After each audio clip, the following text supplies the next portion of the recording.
my man Jonathan Reed. Yeah. What's up? Hey, what's up, man? Man, good to see you. This is the first interview for this season, even though it's the middle of the season. First, I want to say thank you and congratulate the team for a national championship last year. Thank you. Hey, no problem. And I really enjoyed the ride last year. Yeah, I want to say it was just amazing to me that all your players basically are in a league, a big, NBA, of course. Yeah, with Waters, and right. then the rest of them are overseas, So I'm just going to give you a shout out for that. Well, thank you. We worked really hard in the off season at getting those guys and their agents, assisting them to get them the right position. We didn't want to just get guys in, play, win the championship, and say, hey, good luck, bye. We wanted to really get them something and move forward, because that's what the league's all about, developing them and helping guys reach their goals. Yeah, very good, very, very good. So on that note, this season, you have new players, new coaches. Tell me, how does the team from last year compare to this team? Well, I try not to compare them as much, even though it's kind of hard not to. You know what I'm saying? It's just kind of hard not to compare. Everybody wants to do that, but it's just different. Last year we had a bunch of veteran guys. We had a veteran coach that had been used to coaching at that level, the particular level of the TBL. We had players that have played in the TBL, a lot of those guys. And then we had a little bit of older guys too, So that team was a lot different. I guess when I built that team, I thought experience, since it was our first year coming out the gate. Now we're going towards a younger, more energetic type feel. And this team is a lot younger. This team is a lot more inexperienced, I would say. And so they need a little bit more coaching. So I felt like, Dan Hoff was a great choice for that, because he's worked with a lot of college athletes. Mm-hmm. So it kind of makes sense with what we're doing, getting guys right out of college, getting younger guys flowing into the direction that we're going. A fast-paced, exciting, high-energy game is kind of what we're going for. And I think this team is developing into that. Okay. Now, let's compare where you are in as far as points and as far as you're number 2 in the Central Division right now. Mm-hmm. Where were you last year at this time? I think we were number 1, but shortly after the midpoint, we lost 2 games in a row last year. We had a bad loss to Houston, and then came back and lost to Dallas right after that. So we had 2 losses. We have 3 now. I mean, we're kind of right where we were. We lost 2 in a row, and we lost 2 in a row last year. But, I mean, after that, we responded really well with 2 excellent wins. One against Potawatomi, where we won big against them. Mm-hmm. Came back and beat Rockwell, the 2 teams that actually beat us. We came back and beat them pretty convincingly. So I think we're in a really good place right now. Plus, our guys had to gel, and that's what people don't realize. With basketball, it's about chemistry. There's a lot of different factors that come into success. And, we're just now starting to gel a little bit. Guys are getting used to each other and figuring out what they can and cannot do. Mm-hmm. And it's a good thing. And our coaching staff. I mean, we've added a coach, as you had Johnny, Coach Tyson. He's only been coaching here a week or so, but, he had to come in and kind of see what they do and kind of help coach, figure out kind of what we need to do and our strengths. Okay. Let's go back a little bit. Sure. A lot of people probably don't know a lot about you. Maybe they do, but maybe they don't. Right. So tell us about you, and you still play basketball. Oh, right? Yeah, I still hoop now. Hey, at any given time, I'll give them a bucket too, you know what I'm saying? So, I still play. I play on our semi-pro level, the Oklahoma Outlaws. It's the team that our Enid Outlaws kind of originated from. We play in all the minor league, and we're a developmental team as well that primarily focus on getting our players ready to go play overseas. Mm-hmm.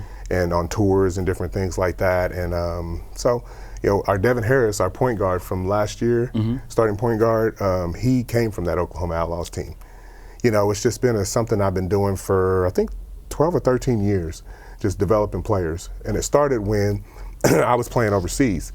And I was like coming home in the summers, and I would be seeing all this talent and these guys that could really play. And I was like, well, why aren't you playing overseas, man? I don't know how to do it. I don't know where to go. And so that's what kind of led me to start getting into this business and this type of team. Okay. It's needed, I thought people needed direction, and they needed opportunity, they needed stats, and even to work on things. We have several guys now that need to work on their jump shot, need to work on their conditioning, need to work on their ball handling, need to work on their decision making. And so, I thought it would be a great thing to give those guys an opportunity to learn it in game setting. So. Okay, very good. So that's one of the main focuses of your organization? Yep, player development. Player development, that's what I preach a lot with our guys, even with our coaches. Coaches are here to win. They're here to win. That's it. I mean, that's how they think. That's how it is. And sometimes I have to remind everybody in the organization, we need to develop, and then the winning will come as a result of that. That's true. And we want to develop coaches. I want to develop, management. We have some new people in our front office that want to be general managers and front office people in the NBA one day. So I'm kind of training them on how to do things the right way and how to run a game. Okay. Different things like that. So development from top to bottom is our focus. Okay, I see it. Yeah, that's the vision here. Yeah. Okay, we're halfway through the season. How do you see the second half playing out? Championship. Yeah. That's easy. That's the easiest question of the day right there. Right. I mean, I think we have enough talent right now with the pieces that we're adding and the experience. Devin Harris will be coming back, and we're adding another couple pieces to the team. I think definitely a conference championship is where could see us go, and then after that, playoffs is anything can happen, Yeah. If everybody stays healthy, we definitely have a chance.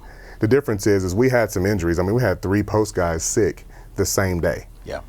You never know. Anything like that can happen, but I mean, I say conference championship, then division championship, and then national championship. And I think that's where we want to be. And then the ultimate goal after that is moving our players on. Okay. That's how I see it going. Okay. Yep. All right. Let's talk about your community. You're doing in the community. Yeah. What impact do you feel like you're having in the community? Well, I mean, we do so many things. A lot of people don't know but I guess now it's getting out. We have a new social media person, so it's getting a little bit better, our presence there. But we're going into the schools every week. Our guys are going into the schools. They enjoy going and interacting with the kids, and I think it's been excellent as far as what we're able to provide. And it feels good to those guys when they go into school, talk to those guys. You can touch them, you can see them, and then they come to the games and see these guys winning and dunking and doing all this stuff. It's a great thing. We are doing other events too, and we're going to be at Enid Outlaws, throwing axes. Fun things that the guys like to do. We've gone to Oakwood Bowl. We're going to have a bowling night here in a couple weeks, and things like that bring everybody together. So you can see that these guys are humans, and they're not only just good athletes, they're people that enjoy other people too. That's the one difference I can see. I'm not saying that last year's team was bad by any stretch, but this group loves the people. They love the kids. They love to interact with them. Anytime I say, hey, we're going to go do a school, they're like, bet, I'm in. What's up? Let's go. Yeah. And I think that's a good thing, and that's props to the guys we chose this year. Okay, very good. Now, we're halfway through the season, as I mentioned. What would you tell the fans out there? Come out and watch them. Come out and watch them. I mean, that was the biggest thing, is come out and support them. We're playing really well right now, so just come out and check them out. The fan support has been down a little bit, versus this time last year. This is the time last year where people really start coming to the games and realizing we were here. And the message I would say is come out, give it a chance, and have some fun. The games are super entertaining with our mascot, our dance team, all the games and stuff we do. We give giveaways.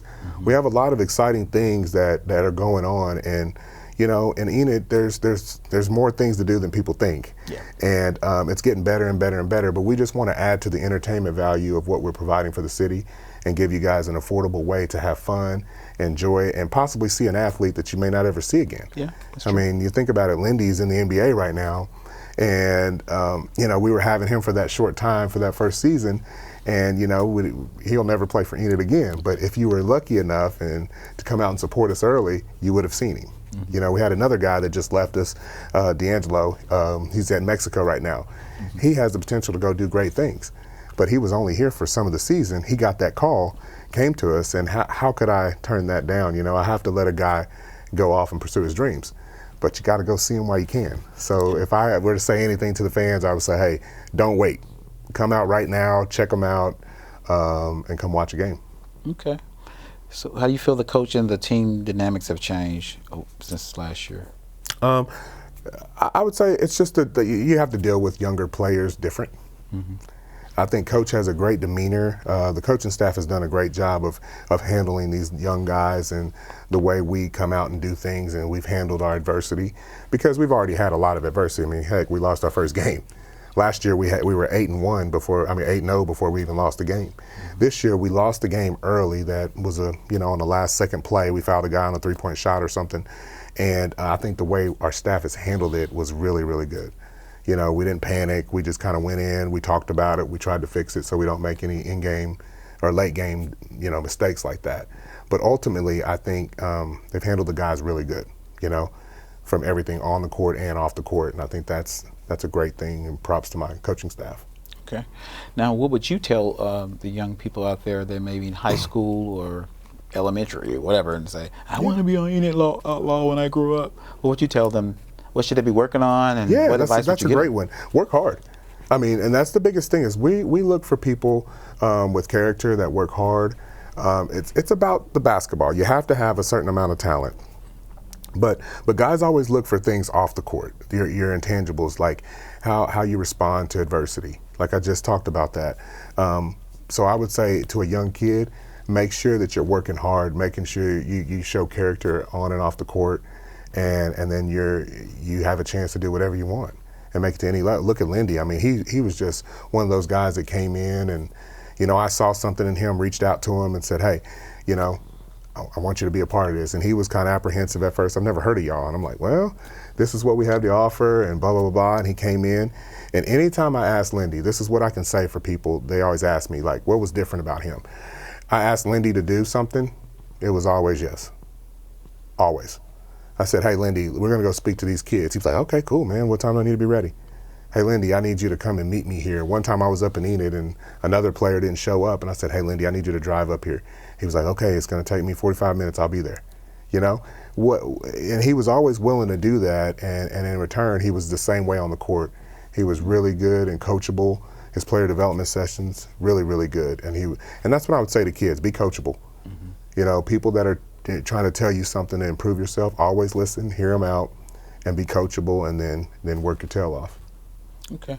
Yep. So I imagine that would be one of the most important character building qualities for your players. Absolutely. Are there any other qualities that you're looking for that you haven't named? That's basically the thing, because I think once you get from there, you can build on other things. Once you're coachable and you have that hard work and then that dedication, I think the rest of it is kind of falls in place at that point. Okay. And that's what I think a lot of people are missing now, is that coachability. A lot of people think that they can do whatever they want to do and just do it their way. My game, you have to fit into a system and understand you can't be selfish.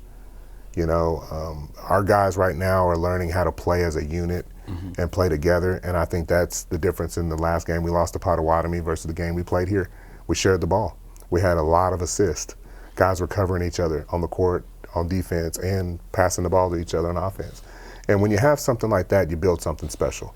Last year, that group, they did not care who had 35 points at the end of the day. They would be giving props. Man, you had 30 today. Good shot, man. Chance, oh, man, you're killing. They did encourage each other like that a lot.